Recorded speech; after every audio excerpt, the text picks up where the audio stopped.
Quitting smoking was the most difficult thing that we've ever done, and quitting is the most rewarding thing we've ever done. I was about 19 when I started, which is an easy age. Most kids that age are smoking. You hang out with people at parties, anywhere you go, everybody's smoking.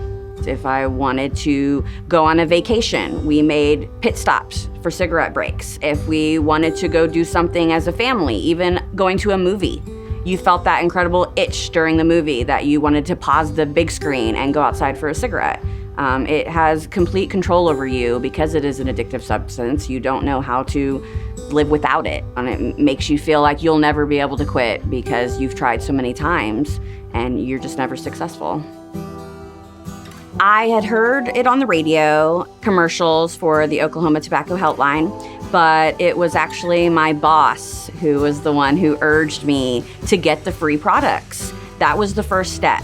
I thought that it would be a simple fix and I would quit right away, when in reality, it did take the full program. I had many moments of weakness, but they would also provide you random texts. Sometimes they were just what you needed to get yourself through the day, random boosts of support to tell you you can do it. If you needed to check in with them, it was a reminder that they're there for you. If you wanted to, you could call and talk to coaches that are there for you 24/7. If you ever feel weak and you need someone to just talk to, they are not judgmental. They understand that you're in a moment of struggle and they need to help you through it, and that's exactly what they're there for.